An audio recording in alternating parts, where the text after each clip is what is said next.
मैं मुश्ताक अहमद आप सभी का इस YouTube चैनल पर स्वागत करता हूं और आज हम बात करेंगे डॉक्टर भीमराव अंबेडकर के बारे में। वो ऐसे व्यक्तित्व थे जिन्होंने भारत को बहुत ज्यादा प्रभावित किया और भारत के सामाजिक और राजनीतिक स्थिति को काफी हद तक प्रभावित किया। डॉक्टर भीमराव अंबेडकर एक ऐसे व्यक्तित्व थे जो कि भारतीय स्वतंत्रता आंदोलन में जिनका योगदान तो था ही, साथ ही भारत में समाज सुधार आंदोलन और भारत में समानता लाने के लिए उनके योगदान को कभी नहीं भुलाया जा सकता। डॉक्टर भीमराव अंबेडकर बहुत बड़ी प्रतिभा के धनी थे। वो एक अर्थशास्त्री भी थे, समाजशास्त्री भी थे, राजनीतिज्ञ भी थे, कानूनवेत्ता भी थे। उनकी बहुमुखी प्रतिभा का पूरा भारत आज भी सम्मान करता है। डॉक्टर भीमराव अंबेडकर का जन्म 14 अप्रैल 1891 ईस्वी में महू में हुआ, जिसको आजकल हम अंबेडकर नगर के नाम से जानते हैं, और यहीं से उनके जीवन की शुरुआत होती है।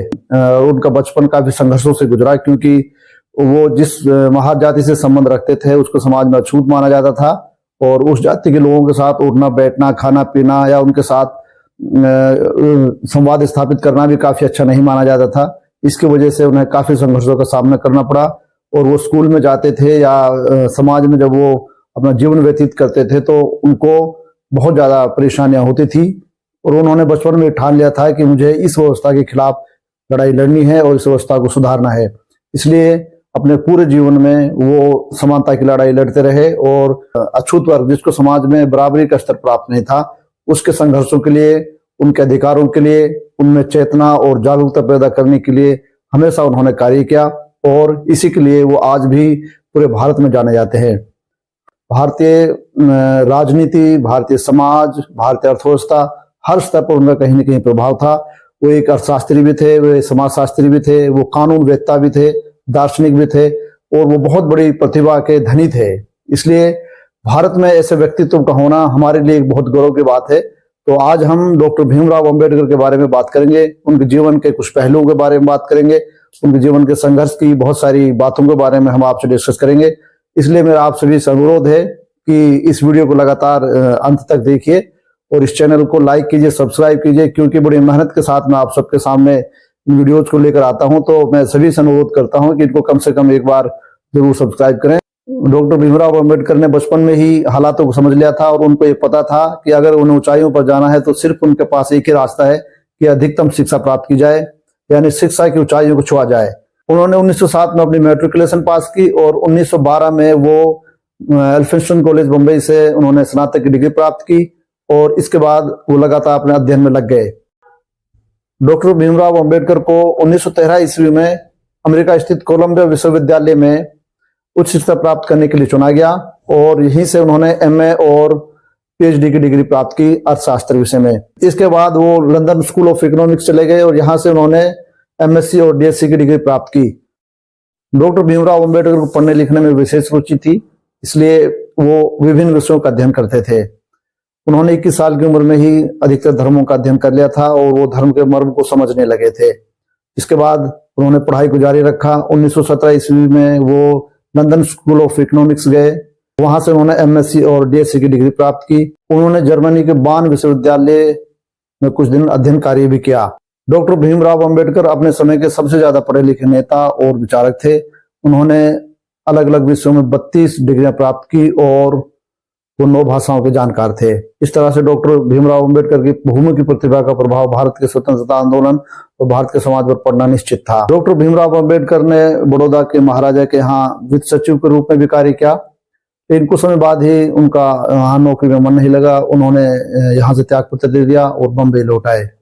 बम्बई में आने के बाद उन्होंने राजनीतिक अर्थशास्त्र के प्रोफेसर के रूप में सिडेनहम कॉलेज में कार्य किया।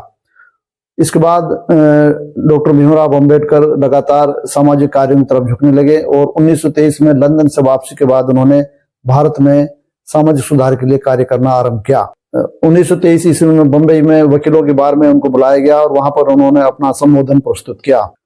अप्रैल 1923 ईस्वी में उन्होंने बहिष्कृत भारत नामक एक समाचार पत्र की शुरुआत की, जिसके माध्यम से वो दलित और निचले तबके की समस्याओं को संबोधित करते थे। 1936 में उन्होंने बॉम्बे प्रेसिडेंसी महासम्मेलन को संबोधित किया और उन्होंने निम्न जातियों को इकट्ठा होकर अपने अधिकारों की लड़ाई लड़ने के लिए प्रेरित किया। इसके लिए उन्होंने ऑल इंडिया क्लासेस एसोसिएशन का गठन किया और समाज सुधार के लिए अपने कार्यों को आगे बढ़ाया। 15 अगस्त 1936 ईस्वी में उन्होंने स्वतंत्र लेबर पार्टी की स्थापना की और 1937 के चुनाव में इस पार्टी ने सेंट्रल लेजिस्लेटिव असेंबली में 15 सीटें प्राप्त की। इसके बाद डॉक्टर भीमराव अंबेडकर ने इस पार्टी का नाम बदलकर all India scheduled caste party रख दिया था और लगातार उन्होंने राजनीतिक जीवन में संघर्ष करना शुरू किया।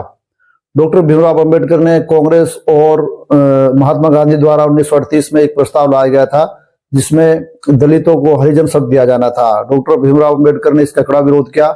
उनका मानना था कि निचली जातियों के व्यक्ति भी सामान्य व्यक्ति हैं, उनको विशेष नाम से संबोधित करना उनके साथ अन्याय होगा और इसका डॉक्टर भीमराव अम्बेडकर ने कड़ा विरोध किया। डॉक्टर भीमराव अम्बेडकर निम्न जातियों के उत्थान के लिए प्रतिबद्ध थे। उन्होंने ब्रिटिश सरकार द्वारा आयोजित तीनों गोलमेज सम्मेलनों में भाग लिया और निम्न जातियों के पक्ष को रखा और समाज में समानता की बात की। 1932 ईस्वी में ब्रिटिश सरकार द्वारा मैकडोनाल्ड अवार्ड लाया गया, जिसको हम कम्युनल अवार्ड भी कहते हैं। इसके माध्यम से दलितों को हिंदू धर्म से अलग कर दिया गया था, जिसका महात्मा गांधी ने कड़ा विरोध किया और काफी दिनों तक गतिरोध बना रहा। महात्मा गांधी अनशन पर बैठ गए। बाद में चलकर महात्मा गांधी और डॉक्टर अंबेडकर के बीच में पूर्ण पैक्ट हुआ, जिसके बाद सेंट्रल असेंबली और प्रांतीय विधानसभाओं में दलितों के लिए आरक्षित की गई और यहीं से आरक्षण की शुरुआत होती है। डॉक्टर भीमराव अंबेडकर निम्न जातियों के उत्थान के लिए इतने प्रतिबद्ध थे कि उनको अगर महात्मा गांधी की आलोचना करनी हो तो महात्मा गांधी की आलोचना भी करते थे, वो भारतीय राष्ट्रीय कांग्रेस की आलोचना भी करते थे और वो दलितों के उत्थान के लिए उनमें जागरूकता का संचार भी करते थे और सत्याग्रह और उनके लिए कार्य करने के लिए हमेशा आगे रहते थे।